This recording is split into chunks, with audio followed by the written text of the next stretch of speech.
सर्वप्रथम परम पिता परमात्मा शासनपति शरमन भगवान महावीर स्वामी के चरणाविंद में मेरा भावभीना वंदन नमस्कार। मेरे ज्ञानदाता आगम रत्नाकर उत्तर भारतीय प्रवर्तक पूज्य गुरुदेवों के चरण सरोजों में मेरा अनंत अनंत वंदन। परम श्रद्धा परम आराध्या पूज्य गुरनेश जी महाराज के पावन पवित्र चरण कमलों में मेरा कोटिश नमन। गुरु दरबार में उपस्थित भाग्यशालियों, पर्युषण महापर्व का चौथा दिन आज हमारे समक्ष पधार गया है। आज के इस पर्युषण पर्व के चौथे दिन के अवसर पर आप सभी को बहुत बहुत बधाई हो। तो इन 8 दिन पर्व पर्युषणों में आप श्री अंतगढ़ शास्त्र की वाचना श्रवण कर रहे हैं। हम शास्त्र की वाचना प्रारंभ करें उससे पूर्व भजन की कुछ पंक्तियां सभी मिलकर बोलने का प्रयास करेंगे। चौथा दिन आया, चौथा आनंद लाया, आराधना करनी है, झोलियां भरनी है, आराधना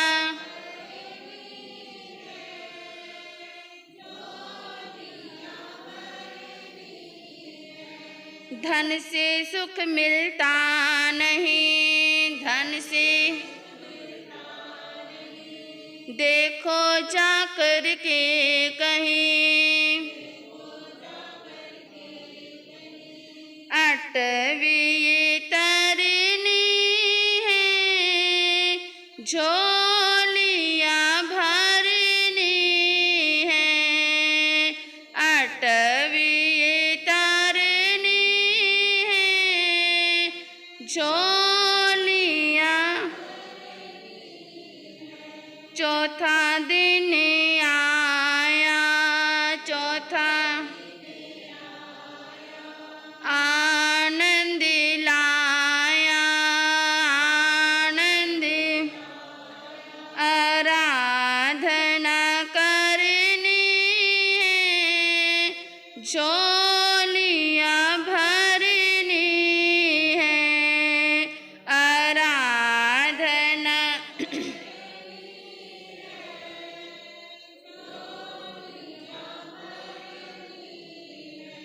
शुभे श्याम प्रभु नाम, शुभे श्याम जपे सिद्ध करो काम, जपे सिद्ध माला सुमरनी है, झोलियां भरनी है, माला सुमरनी है, झोलियां। चौथा दिन आया, चौथा आनंद लाया,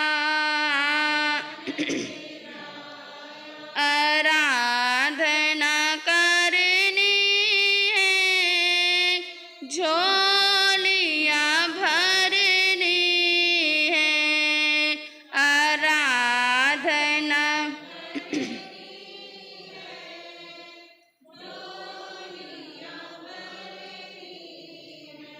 उन संतों को देख लो, उन संतों को चले धर्म की राह, जो चले धर्म की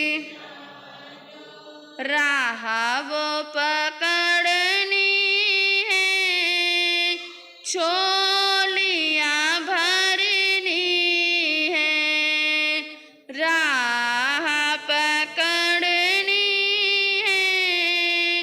झोलियाँ।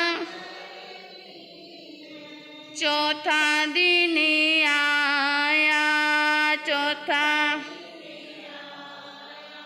आनंद छाया, आनंद आराधना करनी है, झोलियाँ भरनी है,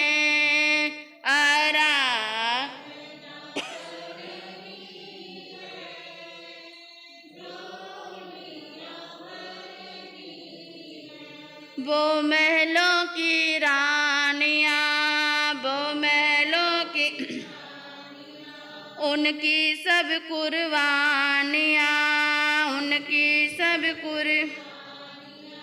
हृदय में धरनी है, झोलियाँ भरनी है,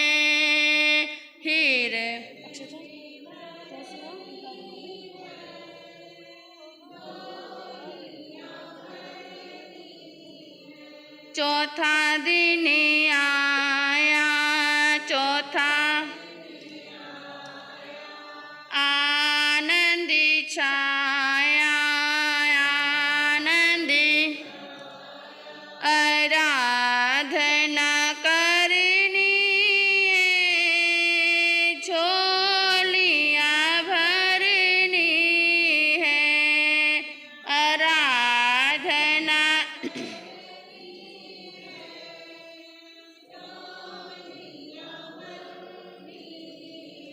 आत्मा ये मुक्ति हो, आत्मा ये सद्गुणों से युक्ति हो, सद्गुणों से सच्ची अधिकारनी है, झोलियाँ भरनी है, सच्ची अधिकारनी है, झोलियाँ।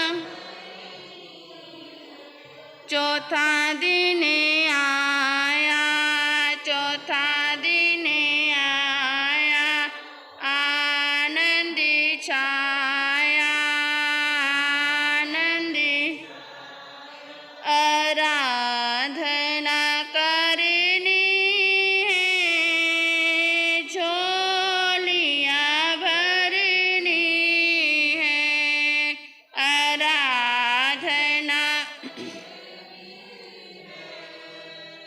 झोलियाँ भरनी है, आराधना करनी है, झोलियाँ भरनी है।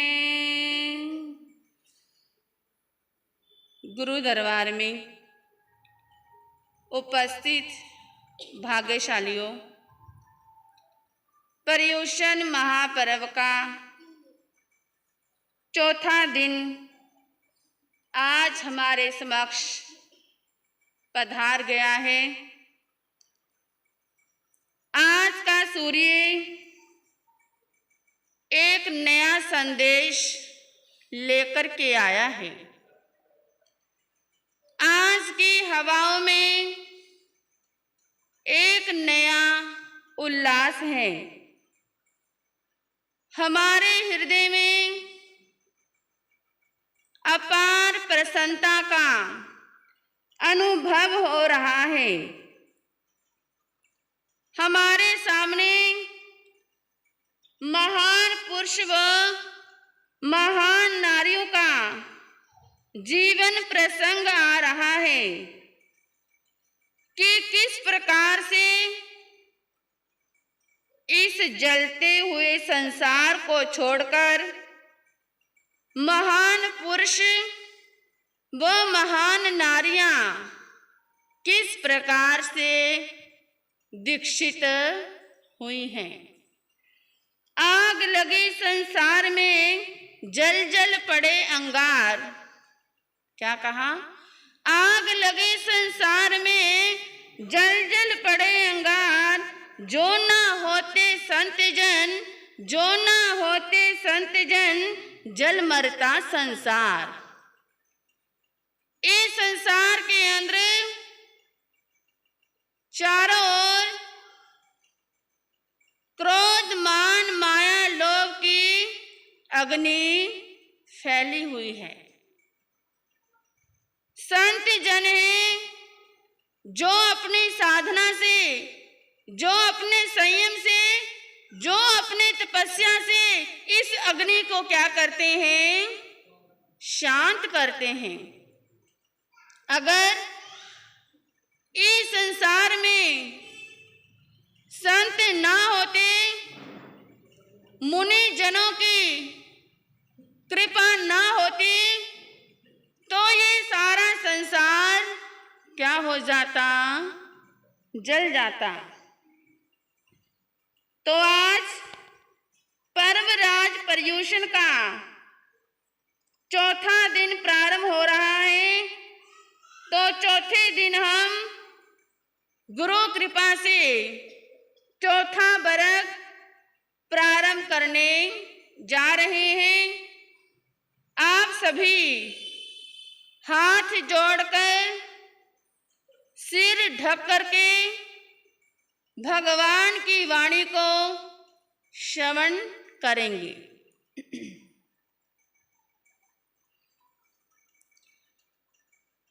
जैनं भन्ते समनेनं जाप संपत्तेनं आठमसियं गस्यंत गड़दसानं तच्चिस बगस अय मठे पणते चौथसनं भन्ते बगस्यंत गड़दसानं समनेनं जाप संपत्तेनं के अठे पणते एवं खल्लू जम्मू समनेनं जाप संपत्तेनं चौथस बगस्यंत गड़दसानं 10 अझेना पणता तंग जहाँ जाली में आली उबियाली पुरी से ने ये वारी से ने ये पज्जू नंग सबंग अनुरूबे सच नेमी या दृढ़ नेमी।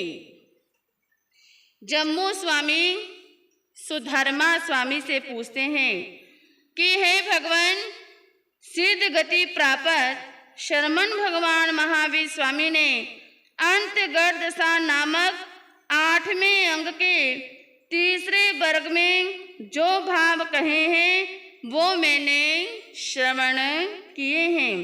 चौथे वर्ग का भगवान ने क्या अर्थ कहा है सो कृपा करके कहिए। उपरोक्त प्रश्न के उत्तर में सुधर्मा स्वामी ने कहा कि हे जम्मू, शरमन भगवान महावीर स्वामी ने चतुर्थ वर्ग में 10 अध्ययन कहे हैं। कितने अध्ययन आए हैं भाइयों? 10 अध्ययन भगवान ने फरमाए हैं। उनके नाम इस प्रकार से हैं: जाली, म्याली, उबियाली, पुरसेन, बारीसेन, परदुमन, श्याम, अनिरुद्ध, सतनेमी और दृढ़नेमी। जैनं भन्ते समनेनं जाप संपत्तेनं चौथस बगस 10 झैना पणता पड़मसनं भन्ते झैन समनेनं जाप संपत्तेनं के अठे पणते एवं खल्लू जम्मू तेनं कालेनं तेनं समनेनं बारवे नामं नेरी होता जहाँ पढ़ में कन्ने वासुदेवे आहे बच्चंग जा बिहरई। हे भगवान, शरमन भगवान महावीर स्वामी ने चतुर्थ वर्ग में 10 अध्ययन कहे हैं, तो उनमें से प्रथम अध्ययन का क्या भाव कहा है? हे जम्मू, उस काल उस समय में द्वारका नाम की नगरी थी जिसका वर्णन प्रथम वर्ग के प्रथम अध्ययन में किया जा चुका है।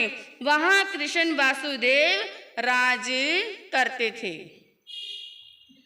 तथनं बारवये नेरिये वसुदेवे राया धारणी देवी बनाओ जहाँ गोयमो नवरंग जाली कुमारे पन्ना से दाओ बारंग संगी सोलस वासा परियाओ शेषंग जहाँ गोय मस जाप सेन तुझे सिद्धे एवं मेयाली उबियाली पुरुष सेने वारी सेने ये एवं पज्जू ने भी नवरंग कहने पिया रूपनी माया एवं संभे भी नवरंग जम्ब वही माया एवं अनिरुबे भी नवरंग पज्जू ने पिया वेदभी माया एवं सच ने भी नवरंग समुद्र विजय पिया शिवा माया एवं दृढ़ नेमी व सभ्य एक गमा चौथिस बगस निखेव्यो। उस द्वारका नगरी में वसुदेव राजा निवास करते थे। उनकी रानी का नाम धारणी था। वे अत्यंत सुकुमार, सुंदर एवं सुशीला थी। एक समय सुकोमल शैया पर सोती हुई उस धारणी रानी ने सिंह का स्वप्न देखा और स्वप्न का वृतांत अपने पति देव को सुनाया। उसके बाद गौतम कुमार के समान तेजस्वी पुत्र का जन्म हुआ, जिसका नाम जाली कुमार रखा गया। जब वे युवा अवस्था को प्राप्त हुआ तब उसकी विवाह 50 कन्याओं के साथ किया गया और उन्हें 50-50 करोड़ सुनैया दहेज के अंदर मिला। एक समय भगवान अष्टनेमी वहां पधारे। उनकी वाणी सुनकर के जाली कुमार को वैराग्य उत्पन्न हो गया। माता पिता की आज्ञा लेकर उन्होंने भगवान के पास दीक्षा अंगीकार करी। उन्होंने 12 अंगों का अध्ययन किया। 16 वर्ष पर्यंत दीक्षा प्राय पाली। फिर गौतम अंगार के समान इन्होंने शत्रु ये पर्वत पर 1 मास का संधारा किया और सर्व कर्मों से मुक्त होकर के क्या हुए, सिद्ध हो जाते हैं। इसी प्रकार से मयाली, उबयाली, पुरुषसेन, वारिसेन का चरित्र भी जान लेना चाहिए। ये सभी वासुदेव के पुत्र और धारणी के अंगजात थे। इसी प्रकार परदुमन का चरित्र भी जान लेना चाहिए। इनके पिता का नाम कृष्ण और माता का नाम रुक्मिणी था। इसी प्रकार से श्याम कुमार का वर्णन भी जान लेना चाहिए। इनके पिता का नाम कृष्ण और माता का नाम जामवती था। इसी प्रकार से अनिरुद्ध कुमार का वर्णन भी जान लेना चाहिए। इनके पिता का नाम प्रद्युम्न और माता का नाम वैदर्भी था। इसी प्रकार से सत्यनेमी और दृढ़नेमी इन दोनों कुमारों का वर्णन भी जान लेना चाहिए। इन दोनों के पिता का नाम समुद्र विजय और माता का नाम शिवा देवी था। सभी अध्ययनों का वर्णन एक समान है। हे जम्बू, शरमण भगवान महावीर स्वामी ने चतुर्थ वर्ग के इस प्रकार से भाव कहे हैं। तो आज पर पर्युषण पर चतुर्थ वर्ग क्या होता है जी, समाप्त होता है। तो आज हम 5वां वर्ग प्रारंभ करने जा रहे हैं। जैनं भन्ते समनेनं जाव सपतेनं चौथस बगस अय मठे पणते पंचमसनं भन्ते बगसि अंतगढ़ दसानं समनेनं जाव सपतेनं के अठे पणते एवं खल्लू जम्मू समनेनं जाव सपतेनं पंचमस बगस 10 जैना पणता तंग जहाँ पौवा वैय गोरी गंधारी लखना सुसीमा ये जम्मू वही सच भामा रूपने मूल श्री मूल दत्ताय जैनं भन्ते समनेनं जा सपतेनं पंचमस बगस 10 जैना पणता पड़मसनं भन्ते जैन समनेनं जा सपतेनं के अठे पणते। जम्मू स्वामी श्री सुधर्मा स्वामी से पूछते हैं कि हे भगवान, शरमन भगवान महावीर स्वामी ने अंतगढ़ सूत्र के चतुर्थ भाग के वर्ग के जो अर्थ कहा वो मैंने सुना है। हे भगवान, इसके बाद 5वें वर्ग में क्या भाव कहे हैं? उपयुक्त प्रश्न के उत्तर में श्री सुधर्मा स्वामी कहते हैं कि हे जम्मू, शरमन भगवान महावीर स्वामी ने 5वें वर्ग में 10 अध्ययन कहे हैं। कितने अध्ययन आए बहनों? 10 अध्ययन भगवान ने फरमाए हैं। वो इस प्रकार से हैं: पद्मावती, गौरी, गंधारी, लक्ष्मणा, सुसीमा, जाम्बती, सत्यभामा, रुक्मिणी, मूल श्री और मूल दत्ता। अब तक तो पुरुषों का क्या आ रहा था? वर्णन आ रहा था। अब किनका आ रहा है? महान नारियों का वर्णन आ रहा है। श्री जम्मू स्वामी पूछते हैं कि हे भगवान, शरमन भगवान महावीर स्वामी ने 5वें वर्ग में 10 अध्ययन कहे हैं, तो उनमें से पहले अध्ययन का क्या भाव है? एवं खल्लू जम्मू तेनं कालेनं तेनं समनेनं बारवे नामं नेयरि होता जहाँ पढ़ में जाव कन्ने वासुदेवे आहे बचंग जा विहिरई तसनं कन्हस वासुदेवस पौमा वे नामं देवी होता बन्नौ। श्री सुधर्मा स्वामी जम्मू स्वामी से कहते हैं कि हे जम्मू, उस काल उस समय में द्वारका नाम की नगरी थी। वहाँ कृष्ण वासुदेव राज करते थे। उनकी रानी का नाम पद्मावती था। वे अत्यंत सुकुमार और सुरूपा थी। तेनंग कालेनंग तेनंग समनेनंग अरहा रिठनेमी समो सडे जा विहरई कन्हे निगय जा पजवासई तेनंग सा पौमा वही देवी मिसे कहाए लदठा समानी हाठ तुठे जहाँ देवई जा पजवासई तेनंग आहरा रिठने में कहनस वासुदेवस पौमा वही देवीये जाब धम कहा परिसा पड़ी गया। उस काल उस समय में भगवान ऋष्टनेमी तीर्थंकर परंपरा से विचरते हुए वहां पर पधारे। भगवान का आगमन सुनकर के कृष्ण वासुदेव उनके दर्शन के लिए गए और यावत परिउपासना करने लगे।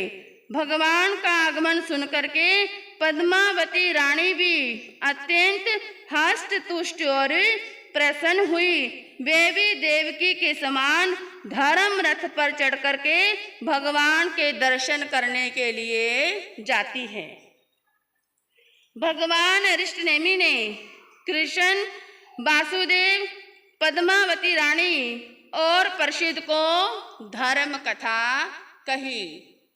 धर्म कथा के अंदर भगवान फरमा रहे हैं कि ये इंसान, जो तेरे ये बाल काले हैं, ये सदा काले नहीं रहने वाले हैं।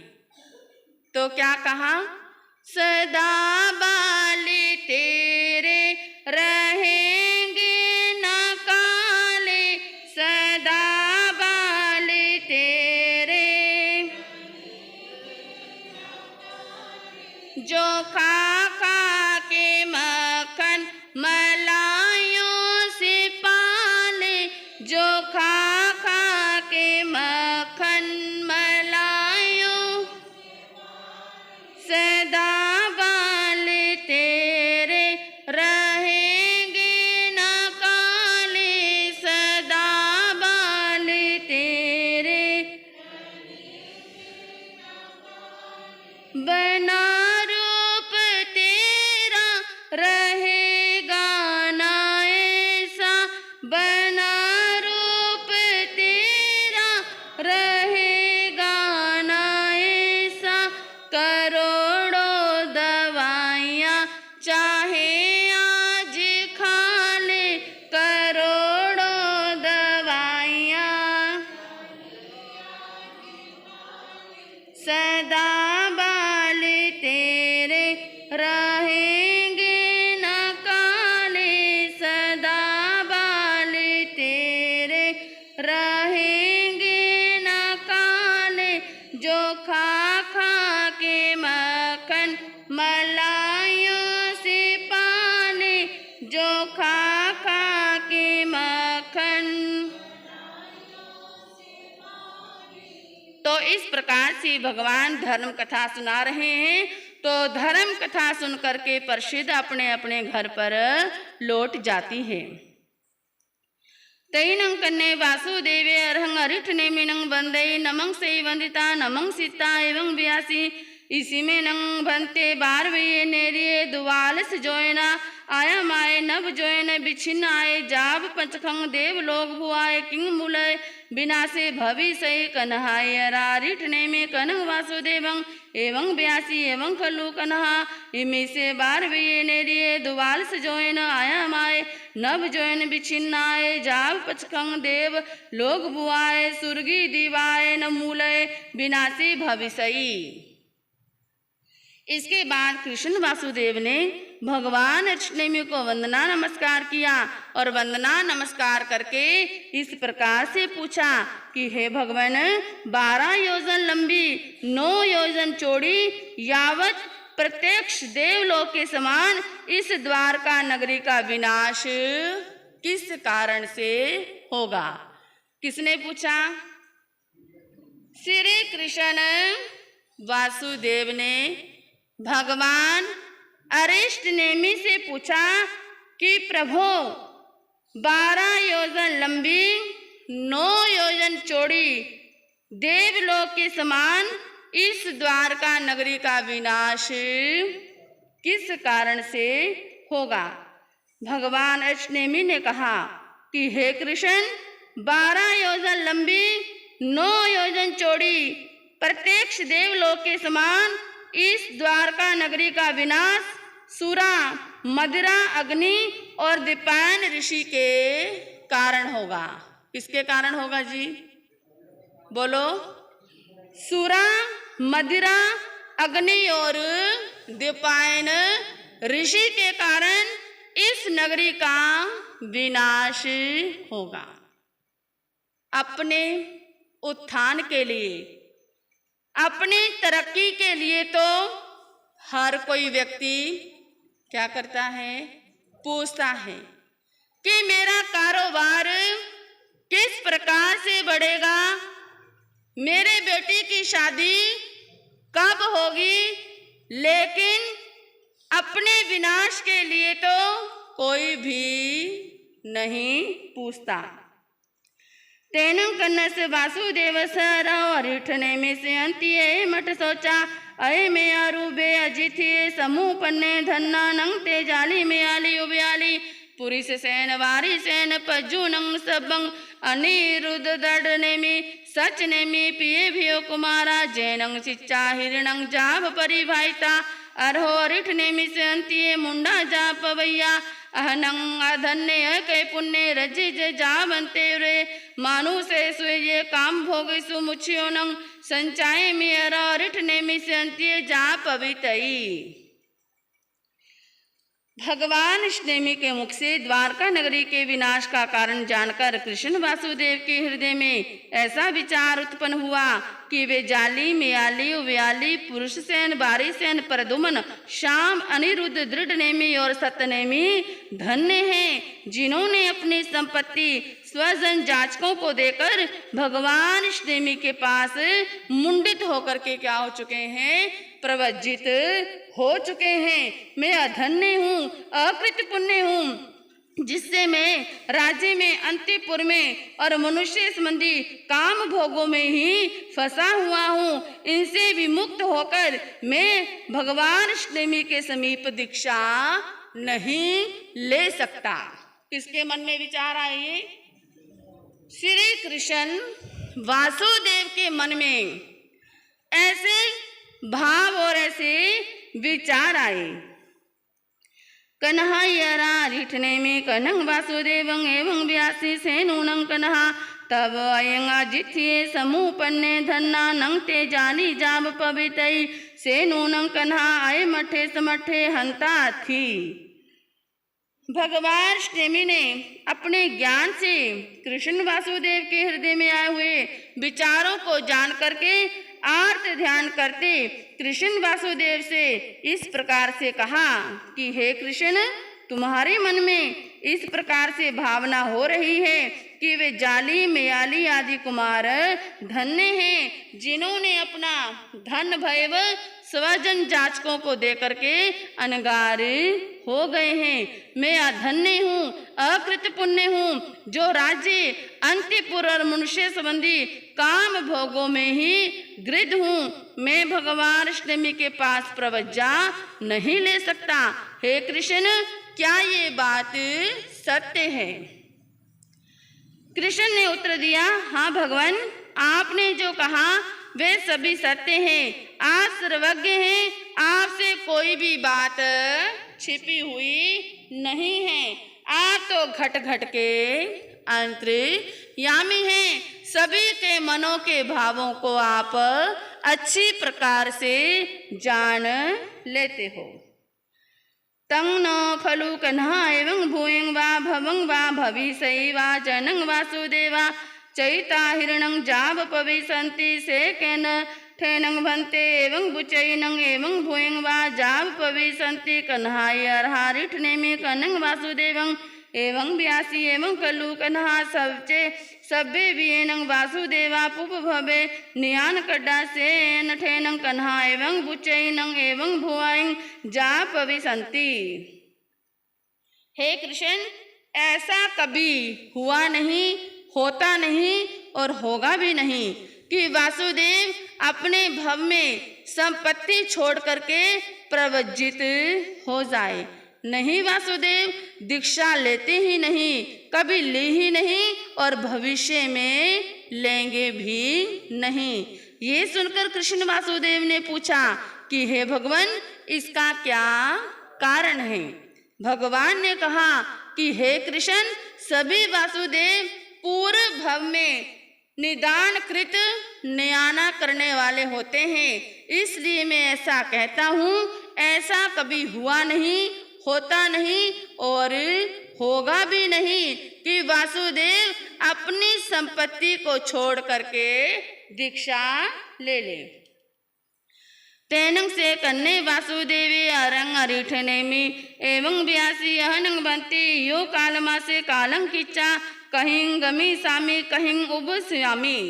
ये सुनकर के कृष्ण वासुदेव ने भगवान नेमि से पूछा कि हे भगवान, मैं यहाँ से काल के समय काल करके कहाँ जाऊंगा, अर्थात मैं कहाँ उत्पन्न होऊंगा।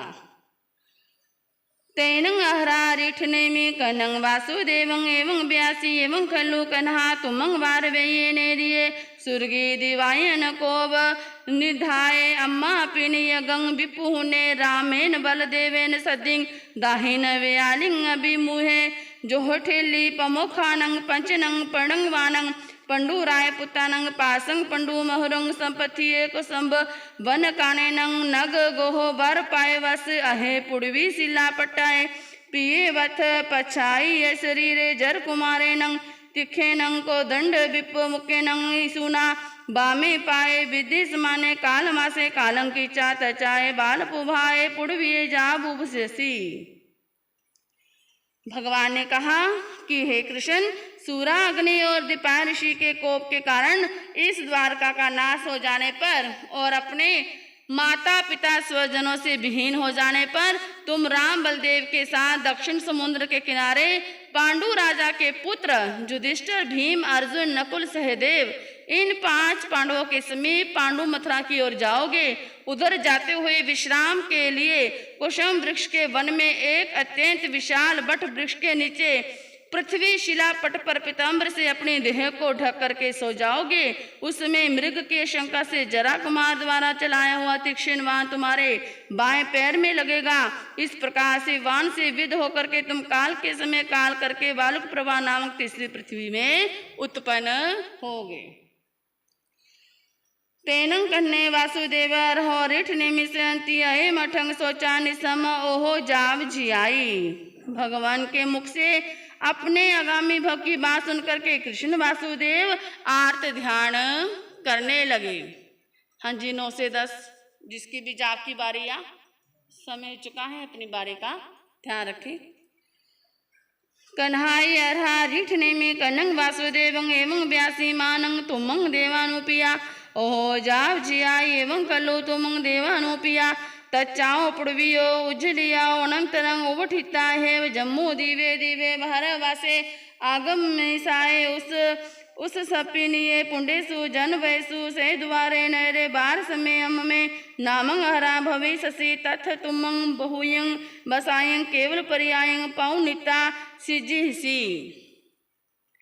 तब भगवान नेमि ने कहा, हे कृष्ण, तुम इस प्रकार आत्म ध्यान मत करो। तुम तीसरी पृथ्वी से निकल करके आगामी उत्सर्पणी काल में इसी जम्मू द्वीप में भरत क्षेत्र पुंड जनवद के शत द्वार नगर में अमम नाम के बार में तीर्थंकर बनोगे। वहां बहुत वर्षों तक केवल प्राय का पालन करके सिद्ध पद को प्राप्त कर लोगे। तेनं कन्ने वासुदेव रहो अरिठने मिसंती मठे सोचा निसम हाठ तुठे अफोड़ई अफोड़ईता बगई बगीता तिविलिंग छिंदई छिंदिता सिंही नायं क्रई क्रईता रंग अरिठने में वंदई नमंग से वंदिता नमंग सीता तमेव अभिषेकं हथि रेनं दुरई दुरीता जनेव वारवे नेरी जनेव सय गिहे तनेव उवा गए अभिषय हथि रेनाओ पचुरई पचुरहिता जनेव बाहिरिया उठान साला जनेव सय सिंहासने तेनेव उवा गछई उवा गसिता सिंहासन वरंसी पुरथाभिमुहे निशय निशिता कुडम्बी पुरुषे सदा वही सदा विता एवं ब्यासी। भगवान अष्टमी के मुखारविंद से अपने भविष्य के वृतांत सुन करके कृष्ण वासुदेव हास्य तुष्ट और हृदय से अपनी भुजा ठोकने लगे और हर्ष वेश में जोर जोर से शब्द करने लगे। उन्होंने 3 चरण पीछे हट करके सिंहनाद किया। फिर भगवान को वंदना नमस्कार करके अभिषेक हस्ती रत्न पर चढ़े और द्वारका नगरी के मध्य होते हुए अपने भवन में पहुंचे। हाथी से उतरकर जहां बाहरी उपस्थानशाला थी, जहां अपना उनका सिंहासन था, वहां गए और वे सिंहासन पर पूर्व विमुख बैठे और कौटुंबिक पुरुषों राज सेवकों को बुला करके इस प्रकार से कहने लगे।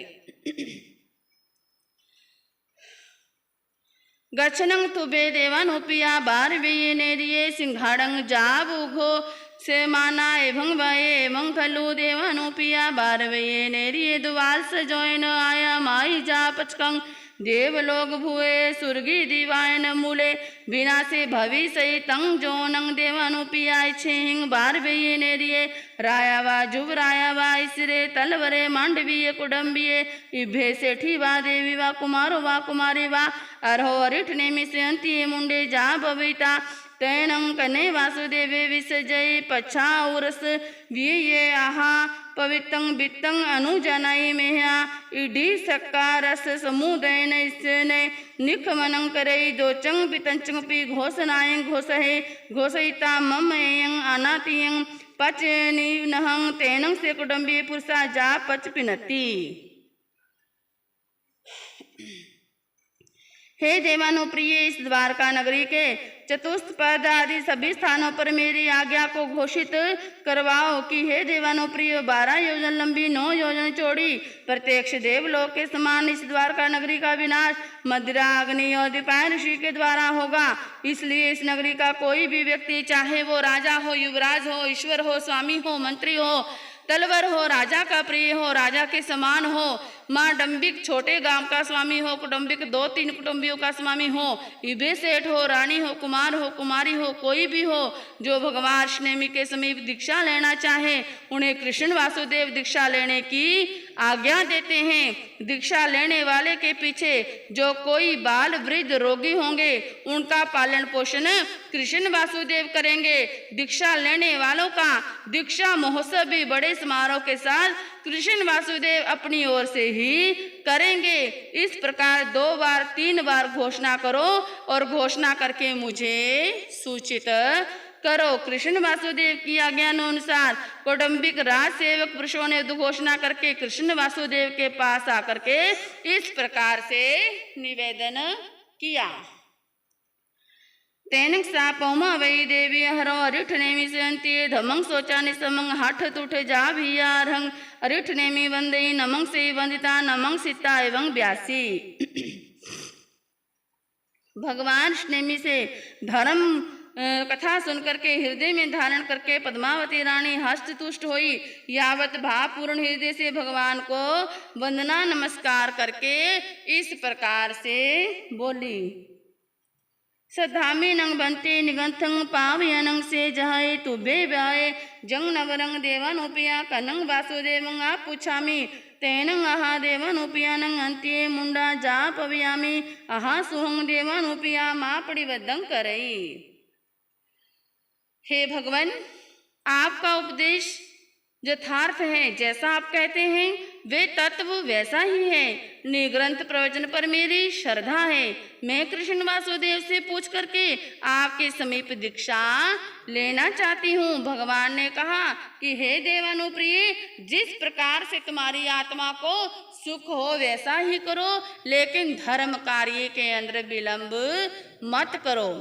तेनं सा पौमा वै देवी धमिंग जान पवरंग दुरै दुरैता जनेव बार वै नेरी जनेव सय गिहे तनेव वागछिता धमियाओ जान पवराओ पचुरहिता जनेव कन्ने वासुदेव तनेव वागछिता करेल जाव कट्टू कहनंग वासुदेवं एवं व्यासी छामिनंग देवानुपिया तू वेहिंग अभ्रूनाय समाने अरो रुठने में संति मुंडा जाब पवियामी यहाँ सुहंग देवानु पिए। इसके बाद पद्मावती रानी धार्मिक रथ पर चढ़ करके द्वारका नगरी की ओर लौटी और अपने भवन के पास आकर के धार्मिक रथ से नीचे उतरी और फिर यहाँ कृष्ण वासुदेव थे वहां गई। उनके सामने हाथ जोड़ करके इस प्रकार से बोली कि हे देवानु प्रिय, मैं भगवान श्री से दीक्षा अंगीकार करना चाहती हूँ, इसलिए आप मुझे दीक्षा देने की क्या करें, आज्ञा प्रदान करें। पद्मावती रानी की उपयुक्त बात सुन करके कृष्ण वासुदेव ने कहा, हे देवानुप्रिय, जिस प्रकार से तुम्हें सुख हो वैसा ही करो। तेनं से कन्ने वासुदेवे कुडम्बिये पुरुषे सदा वै सदा विता एवं व्यासी क्षिप्पामेव भो देवानुपिया पौमा वै देवीये महत्थं निख मन भिसेंग उवठिता एयं आनतिंग पचनी नहं तेनं ते कुडम्बी जा पच पिनती। इसके बाद कृष्ण वासुदेव ने कुटुंबिक पुरुषों को बुलाया और कहा, हे देवानुप्रियो, पद्मावती देवी के लिए शीघ्र ही शीघ्र दीक्षा महोत्सव की विशाल तैयारी करो। तैयारी हो जाने के बाद मुझे सूचना करो। कृष्ण वासुदेव की उपयुक्त आज्ञा पाकर के सेवक पुरुषों ने दीक्षा महोत्सव संबंधी व्यवस्था करके उसकी सूचना कृष्ण वासुदेव को दे दी। तेनं से कन्ने वासुदेवे पौमा वैं देवीं पटियं दुरुदुरिता अठ सेनं सौवन कल सेनं जाव निखन मना भीषयनं अभिसिंचिता सवालंकारं विभूषें करे कृता पुरुषैस वाहिनीं शिवीं धुरा वाई दुराविता वारवे नेरिय मझं मजेनं निगछे निगछिता जनेव वै पवै जनेव सहस वन्ने उजाने तेनेव वागछय वागछिता सिंह ठवई पौमा वै देवी सियाओ पच्चुरोही।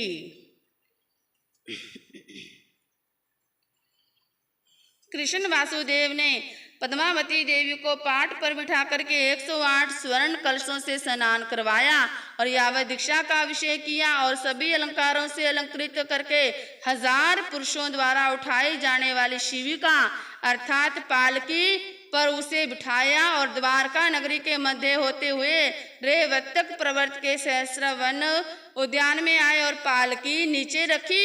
पद्मावती देवी शिविका से नीचे उतरती है।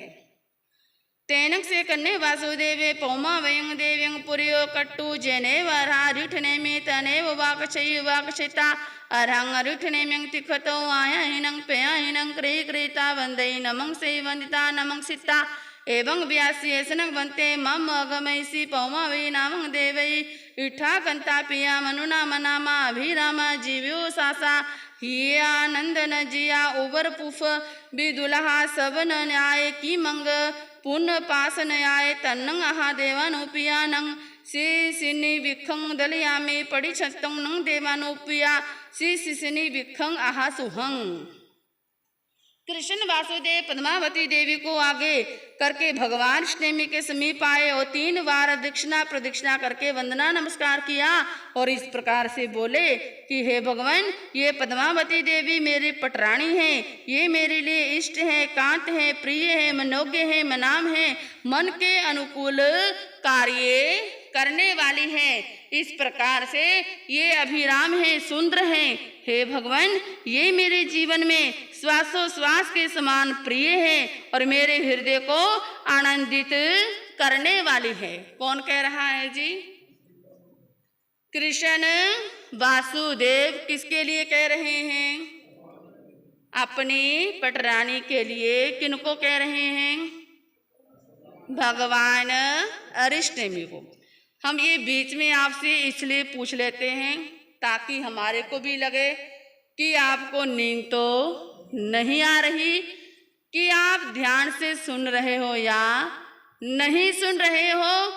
अगर समझ भी ना आए तब भी अगर आप ध्यान से सुनते हो, भगवान की शास्त्र की वाणी का एक एक शब्द अगर आपके कानों में जाता है तो समझ लेना कानों के द्वारा जाकर हमारे भीतर उतरता है, हमारा पूरा शरीर क्या बन जाता है, पवित्र बन जाता है।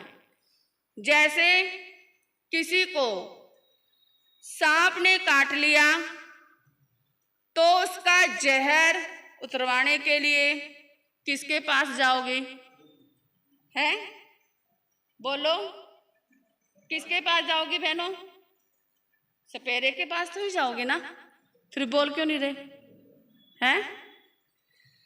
तो आप उसके पास जाओगे और आपको पता है कि वो इस जहर को उतार देंगे। जिस समय वो सपेरा जिस जगह पर सांप ने काटा है उसे पकड़ करके वो क्या पढ़ता है जी? अपना मंत्र पढ़ता है। मंत्र तो आपको आता नहीं होगा कि कौन सा मंत्र आता है, पता है? नहीं, मंत्र आपको आता नहीं और मंत्र आप सुन नहीं रहे, लेकिन आपके मन में सिर्फ एक विश्वास है। क्या विश्वास है? कि ये हमारे जहर को उतार देगा। इस विश्वास के सहारे आप उनके आगे जाकर के बैठ जाते हो और वो विश्वास आपका सफलीभूत भी हो जाता है। इसी प्रकार से जो हमारे जीवन में ये कर्मों का जहर चढ़ा हुआ है, ये हम शास्त्र की वाणी, भगवान की वाणी को सुनेंगे तो ये जो हमारे कर्मों पर जहर चढ़ा हुआ है ये सब भी धीरे धीरे कम होता जाएगा। अर्थात अगर हम श्रद्धा से भक्ति में भगवान की वाणी में डूब जाएंगे, अपने आप को लगा लेंगे तो हमारा ये जहर सदा के लिए भी उतर सकता है।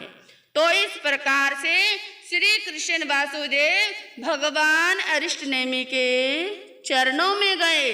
किसको लेकर के हैं? अपनी पटरानी को लेकर के गए और कहा कि प्रभु आपके चरणों में ये दीक्षित होना चाहती है। भाइयों, आप भी लेकर के आओगे कभी बहनों को? हैं? तैयार होगी तो ले आएंगे। देख लो, ऐसे भाव ना तो आपके हैं और ना ही हमारी बहनों के क्या होते हैं, बनते हैं। इस प्रकार से मैं अपने जीवन में श्वासोश्वास के समान प्रिय और मेरे हृदय को आनंदित करने वाले इस प्रकार का स्त्री रतन गुलर के फूल के समान सुनने के लिए भी दुर्लभ है, तब दिखने की तो बात ही क्या है। हे भगवान, ऐसे पद्मावती देवी को मैं आपकी शिष्या रूप में भिक्षा देता हूँ। आप कृपा करके इस शिष्या रूपी भिक्षा को स्वीकार करें। कृष्ण वासुदेव की प्रार्थना सुनकर के भगवान ने कहा कि हे देवानुप्रिय, जिस प्रकार से तुम्हें सुख हो वैसा ही करो, धर्म कार्य में विलंब मत करो। तेनुं सा पौमा वही देवी उत्तर पृथ्वी में दिशि भामं अब मकमयी अब कमिता सही में वारणं कालं ओमी ये मोहिता सही में पंचमुठिये लोयं करे क्रेता जने वारारिठ नेमे तने वक्षि वक्षिता अरारिठ नेमे वंदई नमं से वंदिता नमं सीता एवं व्यासी आलित्य नंग भंते जाव धम्म कियं। इसके बाद पद्मावती देवी ने ईशान कोण में जाकर के अपने हाथों से अपने शरीर के सभी आभूषण उतार दिए और अपने केशों का स्वयं पंच मुष्टि लूचन करके भगवान नेमि के समीप आई और उन्हें वंदना नमस्कार करके इस प्रकार से बोली कि हे भगवान, ये संसार जन्म मरण और आदि दुख रूपी अग्नि से प्रज्वलित हो रहा है, अतः इस दुख समूह से छुटकारा पाने के लिए आपसे दीक्षा अंगीकार करना चाहती हूँ। अतः आप कृपा करके मुझे प्रवज्जित कीजिए, यावत चरित्र धर्म सुनाइए। तेनं हरारिठनेमि पौमा वै देवं सयमेव पबा मयि सयमेव मुंडा वै सेमव जखनी अझे सीसने दलयै तेनं सा जखनी अजा पौमा वै देवं सय पवा वै जाव संजयमी एवं तेनं सा पौमा वै जावं संजयमयं तेनं सा पौमा वै देवी अझा जाया इरिया समिया जाव गुत बम यारणी। भगवान स्नेमी ने पद्मावती देवी को स्वयं में प्रवजित मुंडित करके यक्षिणी आर्या को शिक्षा शिष्या के रूप में दे दी। यक्षिणी आर्या ने पद्मावती देवी को प्रवजित किया और संयम क्रिया में सावधान रहने की शिक्षा देते हुए कहा, हे पद्मावती, तुम संयम में सदा सावधान रहना। पद्मावती भी यक्षिणी आर्या के कथनानुसार संयम में यत्न करने लगी और इरिया समिति आदि 5 समिति से युक्त होकर के ब्रह्मचारिणी बन गई। तेनं सा पौमा वै अज्झा जखिनी अज्झाए अंतिये समाये मयायें कार संगायें अहिज यहिजिता बहुहिंग चौथंग छठम छठ 10 द्वाल सिंह मास दमन खामने हिंग बिबी हिंग तबो कमे हिंग अपनंग भावे माना भिरई। तेनं सा पौमा वै अज्झा बहु पड़ी पुण्य आई विसंग बासाई सामान्य परियागंग पौनिता मासी आय सलेनाए अपनंग झोसे जोसिता सठिंग बताई अनसनाई छेदे छेदिता जस ठाए की रिंग नब नग भागे जाव तमठंग आ रही चर में हिंग उसास निश्चय से हिंग सिद्धा। पद्मावती आर्य ने यक्षिणी आर्य के समीप समायिक आदि 11 अंगों का अध्ययन किया और साथ ही साथ उपवास बेला तेला चोला पचोला 15 दिन और महीने महीने तप की विविध प्रकार की तपस्या करती हुई विचरने लगी। पद्मावती आर्य ने पूरे 20 वर्ष तक चरित्र प्राय का पालन किया। अंत में 1 मास की संलेखना की और 60 भक्त अनशन करके जिस कार्य के लिए संयम लिया था उसकी आराधना करके अंतिम श्वास के बाद सिद्ध गति को क्या कर लिया जी, प्राप्त कर लिया। इस प्रकार से पंचम वर्ग का प्रथम अध्ययन क्या होता है, आपके समक्ष संपूर्ण होता है। उखेव जो छेनंग तेनंग कालेनंग तेनंग समनेनंग बारवीये नेरी रेवय पवय उज्जाने नंदन वन्ने तथनंग बारवीये नेरिये कन्ने वासुदेवे राया होता तसनंग कन्ने से वासुदेव से गोरी देवी बनाओ अर्हयारिठने में समोसडे कन्ने निगए गोरी जहाँ पौमा वही तहा निगया धम्म कथा परिसा पड़ी गया कन्ने वह पड़ी गए तेनंग सा गोरी जहाँ पौमा वही जहाँ निखंता जाव सिद्धा। श्री जम्मू स्वामी सुधर्मा स्वामी से पूछते हैं कि हे भगवान, शरमन भगवान महावीर स्वामी ने प्रथम अध्ययन में जो भाव कहे हैं वो मैंने आपके मुखारविंद से सुने हैं। इसके बाद भगवान ने दूसरे अध्ययन में क्या भाव कहे हैं सो कृपा करके कहें। श्री सुधर्मा स्वामी ने कहा कि जम्मू उस काल उस समय में द्वारका नाम की नगरी थी। उस नगरी के समीप रेवतक नामक पर्वत था। उस पर्वत पर नंदनवन नामक मनोहर विशाल उद्यान था। द्वारका नगरी में कृष्ण वासुदेव राज करते थे। उनकी गौरी नाम की रानी थी। एक समय उस नंदनवन उद्यान में भगवान कृष्ण पधारे। कृष्ण वासुदेव भगवान के दर्शन करने के लिए गए। प्रसिदा भी गई और गौरी रानी भी पद्मावती रानी के समान भगवान के दर्शन करने के लिए जाती हैं। भगवान ने धर्म कथा कही। धर्म कथा सुनकर के प्रसिद्ध अपने अपने घर पर लौट गई और कृष्ण वासुदेव भी अपने भवन में लौट गए। इसके बाद गौरी देवी पद्मावती रानी के समान प्रवज्जित हुई और वे जावत क्या हो जाती हैं, सिद्ध बुद्ध और मुक्त हो जाती हैं। तो इस प्रकार से प्यारे बंधुओं, जो ये 5वां वर्ग है, ये हमने 5वें दिन ही क्या करना है जी, संपूर्ण करना है। आज पर्व राय पर्यूषण का 4था दिन है और कल क्या है जी, 5वां दिन आपके समक्ष पधार जाएगा। तो 5वें दिन पर हमने पर्यूषण पर्व का 5वां अध्ययन संपूर्ण करना है। तो आपने आज के दिन किस प्रकार से कृष्ण वासुदेव ने भगवान से क्या पूछा था जी, द्वारका नगरी का विनाश किस कारण से होगा, तो भगवान ने क्या कहा था? सूरा, मदिरा, अग्नि और दीपायन ऋषि के कारण होगा। तो समय कृष्ण वासुदेव ने नगरी में आकर के उद्घोषणा कर दी थी कि जो भी दीक्षा लेना चाहते हैं भगवान के चरणों में दीक्षा ले सकते हैं। और इसी के साथ नगरी में नित्य प्रतिदिन एक आइंबिल भी प्रारंभ करवा दिया था, ताकि तपस्या के प्रभाव से किसी का जोर ना चल सके। तो इसलिए साधु साध्वी भी आपकी नगरी में विराजमान होते हैं, और जब से चतुर्मास चलता है तभी से क्या प्रेरणा देते हैं कि नगरी के अंदर एक आइंबिल तो अवश्य ही होना चाहिए। कई बार क्या होता है, अगर किसी से आइंबिल नहीं होता, हम किसी ना किसी के भरोसे छोड़ देते हैं कि अरे आज मैंने नहीं तो उसने आइंबिल कर लिया होगा। ऐसा करते करते एक दूसरे के भरोसे रहकर आइंबिल कई बार छूट जाता है। इसलिए तो हम भी आपको यही प्रेरणा देते हैं, यही कहते हैं कि जिसका भी आइंबिल हो वो कोशिश करें, प्रयास करें कि प्रवचन में आकर ही हमारे से आइंबिल का पचखान ले लें। तो इस प्रकार से उन्होंने कृष्ण वासुदेव ने नगरी के अंदर आइंबिल भी प्रारंभ करवा दिए। और जब उन्होंने सुना कि इस नगरी का विनाश सूरा मदिरा के कारण होगा, तो जितनी भी नगरी के अंदर शराब थी वो सारी की सारी कहाँ फिकवा दी?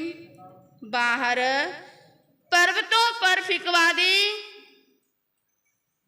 अब उस नगरी के अंदर कुछ ऐसे मन चले युवक थे, वो घूम रहे थे, और घूमते घूमते वो कहाँ चले गए? उस पर्वत की ओर चले गए। उस पर्वत से वो शराब बह बह करके पानी के सहारे नीचे आ रही थी। नीचे एक तालाब था, उस तालाब में वो शराब आ जाती है। कहते हैं जिसको एक बार ये शराब की लत पड़ जाती है वो इसको छोड़ना मुश्किल समझता है। मैं आपसे पूछ लूं कि शराब के अंदर ऐसी कौन सी ताकत है, शराब पीकर के ऐसी कौन सी पावर मिलती है जो शराब पीते हैं? जींद वालों, मिलते हैं कोई ताकत है? अच्छा देख लो। अरे ये शराब एक इतना बुरा नशा है, जब ये नशा जिस पर चढ़ जाता है घर के बर्तन तक भी बिकवा देता है। परिवार के अंदर हर समय अशांति का वातावरण बन जाता है। घर पर बच्चे भी भोजन के लिए तरस जाते हैं। कई लोग तो ऐसे होते हैं इस शराब के चक्कर में आकर के अपने पत्नी के जेवर तक भी बेच देते हैं।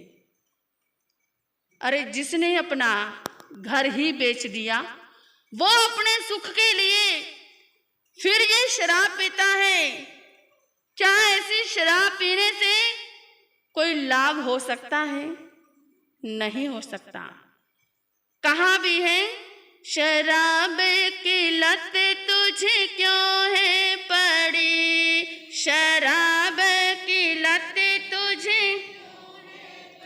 हाँ जी, एक बार सभी मिलकर के बोलेंगे, शराब की लत तुझे क्यों है पड़ी, शराब की लत तुझे क्यों है पड़ी, क्यों है पड़ी, शराब की लत तुझे क्यों है पड़ी, शराब की लत तुझे क्यों है पड़ी। तो प्यारे बंधु, जिसको भी ये शराब की लत पड़ी हुई है, इस शराब की लत को छोड़ देना चाहिए और साधु संतों की सच्ची सीख को मान लेना चाहिए। सच्ची सीख मान के शराब छोड़ दो, सच्ची सीख मान के शराब, ज्ञानी बनो आदत खराब छोड़ दो, सच्ची सीख मान के शराब छोड़ दो, ज्ञानी बनो आदत।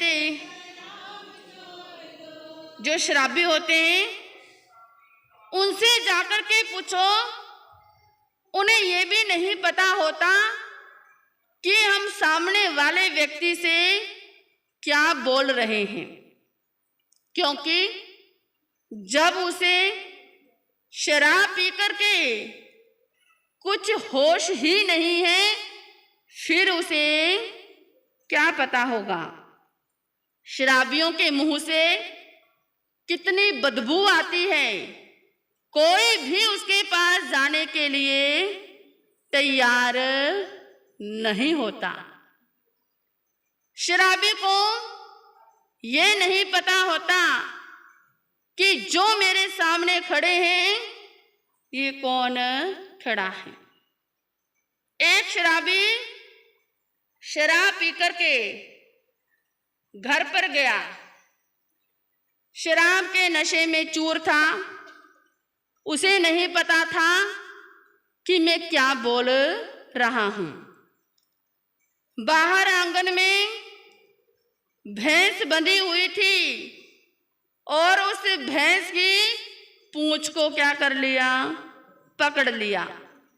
भैंस की पूंछ को पकड़ करके कहने लगा, ओ पप्पू की माँ, क्या कहा जी, ओ पप्पू की माँ, आगे तू हमेशा 2 चोटी करती थी, लेकिन आज तूने 1 चोटी की हुई है। देखिए, उसे ये नहीं पता कि वो भैंस को अपनी पत्नी बना रहा है। तो शराब पी करके इंसान सब अपने होशो हवास भुला देता है। अब कृष्ण वासुदेव ने भी ऐसा ही किया। जितनी भी शराब थी नगरी के बाहर वो सारी पर्वतों पर फेंकवा देता है। उधर से वो युवक आ गए, उन्होंने देखा मौका मिला कि बहुत दिन हो गए हमने क्या नहीं पी, शराब नहीं पी। अरे आज ये हमारे को क्या मिला है, सुंदर मौका मिला है। तो उन्होंने उसी पानी को जो शराब का मिला हुआ था उसे पीना शुरू कर दिया। पी लिया। वो शराब का नशा ऐसा चढ़ा, ऐसा चढ़ा, शराब पी करके वो कहाँ पहुंच गए, ऊपर पर्वत की ओर चले जाते हैं। और उस पर्वत पर कौन बैठे हुए थे, वो दपायन ऋषि बैठे हुए थे, जो ध्यान के अंदर थे, जैसे ही उन्होंने उस दपैन ऋषि को देखा और देख करके कहने लगे कि अरे ये वही दपैन ऋषि है जो हमारी नगरी का विनाश करेगा। अरे ये हमारी नगरी का विनाश करे, इससे पहले हम इसका ही क्या कर देते हैं, विनाश कर देते हैं। तो वो सारे युवक संत के साथ छेड़खानी करने लगे। कहते हैं जिंदगी के अंदर कभी संतों के साथ छेड़खानी मत करो, संतों का मजाक मत बनाओ। अब जैसे ही वो युवक संत को छेड़ रहे हैं, संत ने कहा कि तुम मेरे ध्यान को मत डिगाओ, मैं अपने ध्यान के अंदर बैठा हूं, मुझे अपने ध्यान के अंदर ही लगे रहने दो। लेकिन वो युवक कहाँ मानने वाले थे, तो संतों को वो छेड़ रहे हैं। तो संत क्या कहने लगे, मत डिगाओ संत के शुभ ध्यान को, मत डिगाओ संत फूंक डालो गाज में आसमान को, मत डिगाओ संत के शुभ ध्यान को, मत डिगाओ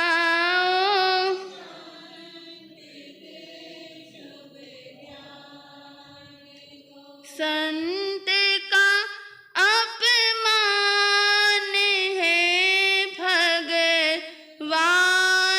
का, संत का अपमान है भगवान का, फल मिलेगा पापियों और शैतान को, फल मिलेगा पापी और फूंक डालो गाज में आसमान को, फूंक डालो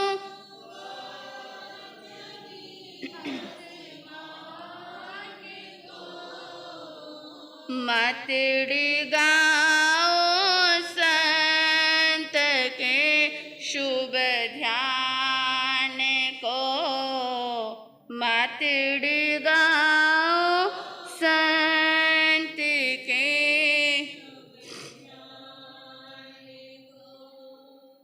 अब जब वो युवक नहीं माने तो वो दपैन ऋषि को क्या आ जाता है, क्रोध आ जाता है और उसने कहा कि देखना मैं तुम्हारी नगरी को क्या कर दूंगा, जला दूंगा और तुम्हारी नगरी को भस्म कर दूंगा। तुम्हारी जो ये द्वारका नगरी है, ये नगरी धूं धूं करके जल जाएगी और तुम्हारे सामने ही राख बन जाएगी।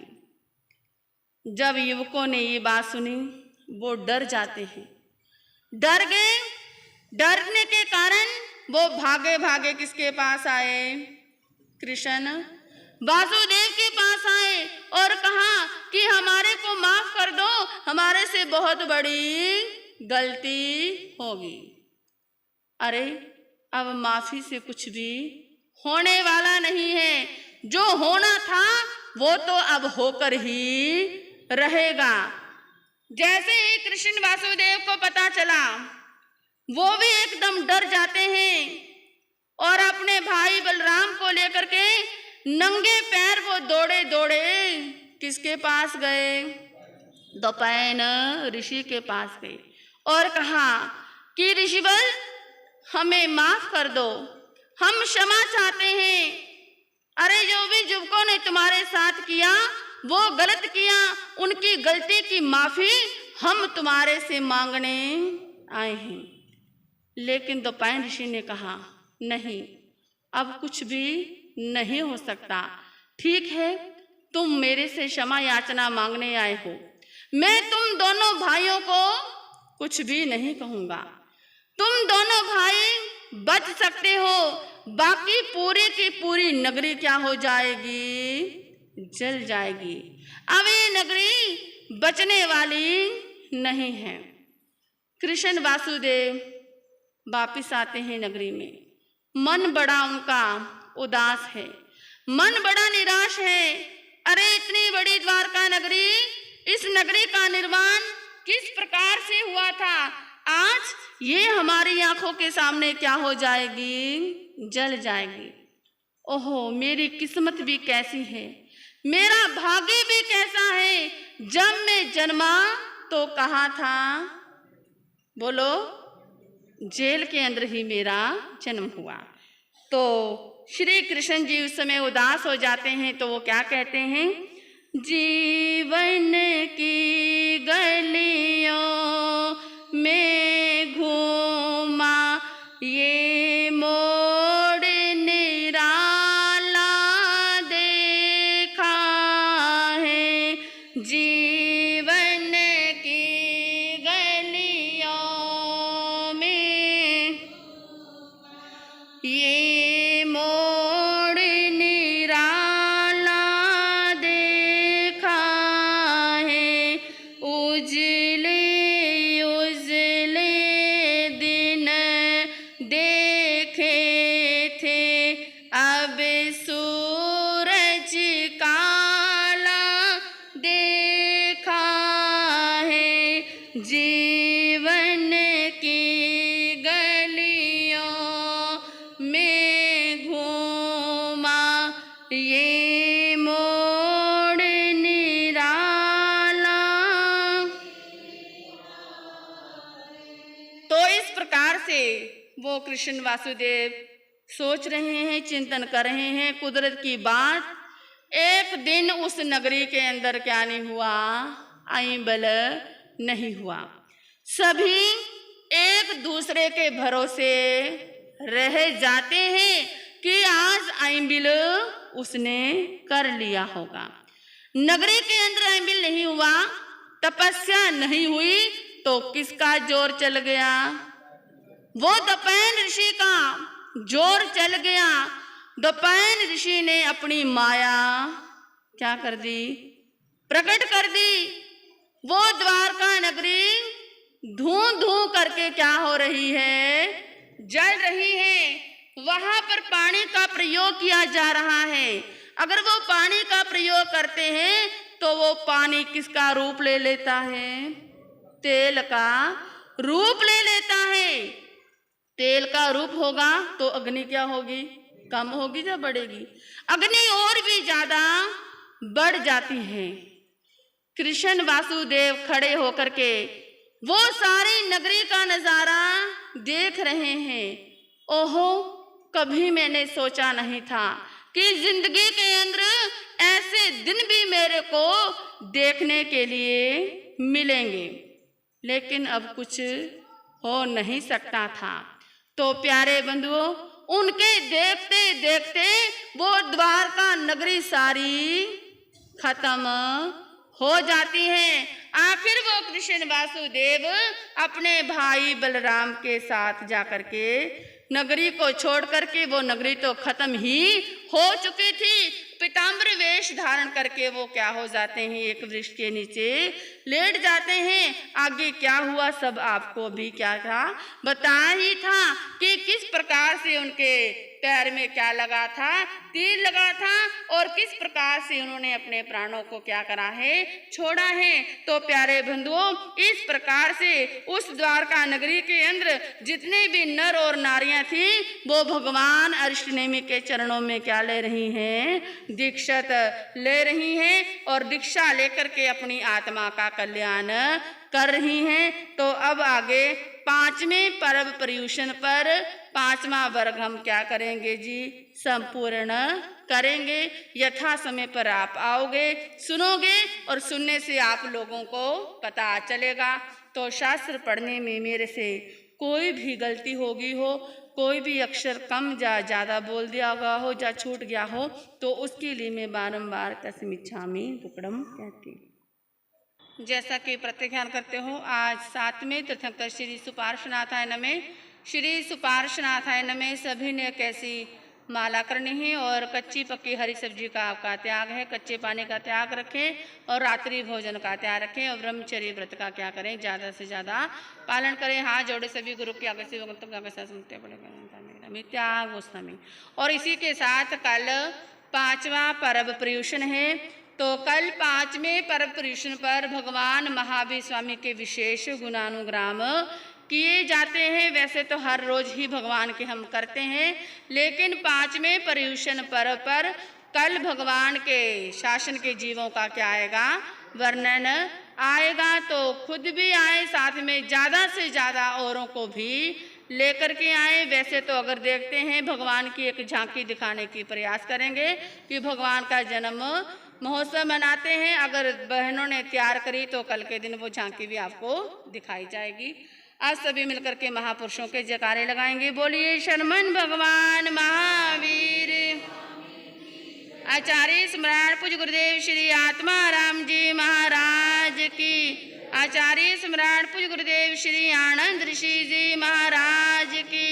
आचार्य स्मरण पूज्य गुरुदेव श्री देवेंद्र मुनि जी महाराज की। वर्तमान आचार्य स्मरण डॉक्टर श्री शिव मुनि जी महाराज की।